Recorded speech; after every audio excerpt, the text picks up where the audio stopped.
tout le monde est un peu en train de récupérer de cette nuit. Alors, c'est comme un peu du micro-control damage de tout ce qui se passe.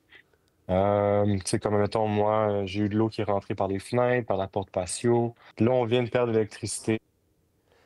L'ouragan Melissa a touché terre cet après-midi dans l'ouest de la Jamaïque. La tempête de catégorie 5 est accompagnée de vents de près de 300 km/h par endroits, d'immenses vagues, des pluies torrentielles.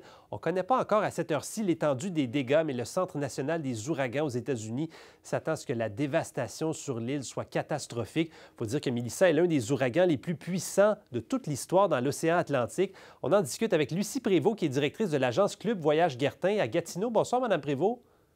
Bonsoir. Avez-vous des clients dont les plans de voyage ont été bousculés par l'ouragan Melissa? Oui, effectivement, on avait des clients qui partaient dimanche dernier, donc le 26. Et puis, 2 jours avant, ben, écoutez, les fournisseurs ont annulé les vols. Donc, les clients ont pu être remboursés ou recevoir des crédits voyage là, selon le fournisseur. Là, après la Jamaïque, l'ouragan va frapper Cuba. Il y aura Oui. assurément des dégâts un peu partout. Pour ceux qui avaient des vacances prévues cet hiver dans cette région-là, on fait quoi? Qu'est-ce que vous recommandez? Ben là, il est encore un peu trop tôt là, pour savoir qu'est-ce que ça va être les dégâts et puis combien de temps que ça va prendre parce que vous savez, probablement que la Jamaïque, ça va être fermé, bon, dépendamment où ça va frapper et comment. Mais pour les autres destinations, c'est toujours du au jour le jour. Donc, nous, on évalue.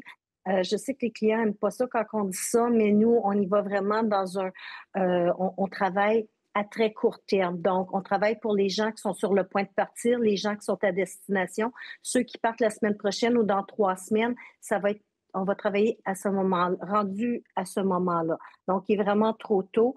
Mais pour ceux de décembre, incertain encore, incertain. Et quels sont les recours pour les voyageurs si, justement, on se rend compte que c'est pas possible d'aller là-bas? Pouvez-vous les changer de destination? Qu'est-ce que vous faites dans ces cas-là? En fait, c'est toujours du cas par cas, d'accord?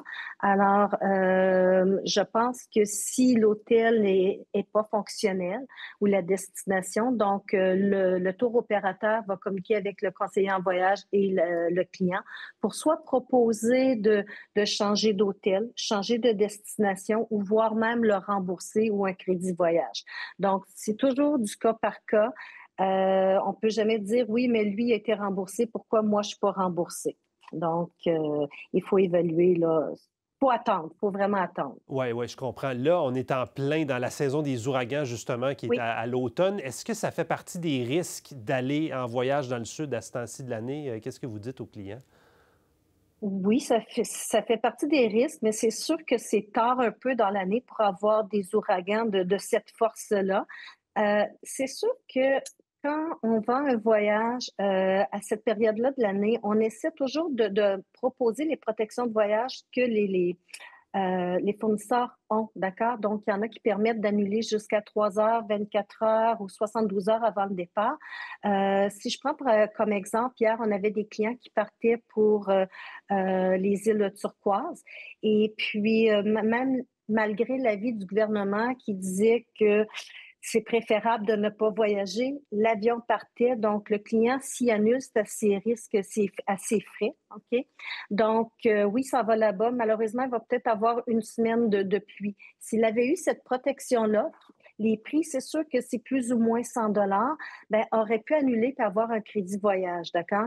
Mais beaucoup de gens ne veulent pas acheter ça parce que si sont 2, 3, 4 personnes, ben, on rajoute peut-être 2, 3, 4, 500 sur un total de 10 000. Mais honnêtement, on leur dit, vous pouvez annuler pour n'importe quelle raison. Ça vaut la peine que d'aller dans une semaine sous la pluie. Oui, et là, on voit bien que ça risque d'être le cas dans plusieurs régions à ce temps-ci de l'année. Là, vous touchez un point intéressant. On a rarement vu des ouragans aussi puissants que ça, aussi tard dans la Oui, saison. C'est oui, appelé malheureusement à devenir de plus en plus fréquent, tout ça. oui. Comment l'industrie du voyage doit s'adapter à tout ça? Ça, c'est très, très difficile, là. Donc, on ne peut pas dire, ben, je ne voyagerai pas parce que c'est la période des ouragans, mais l'année passée, on n'a presque pas eu, ou du moins pas très forte, là. Mais il faut avoir des bonnes protections. Et des assurances voyage, oui, c'est bon. Il vaut mieux en avoir, mais les protections que les fournisseurs offrent, je pense que c'est aussi la solution. Des conseils très utiles. On va surveiller l'état de la situation, évidemment, dans ces destinations très populaires auprès des vacanciers. Merci beaucoup, Mme Prévost, de nous avoir parlé. Plaisir. Au revoir.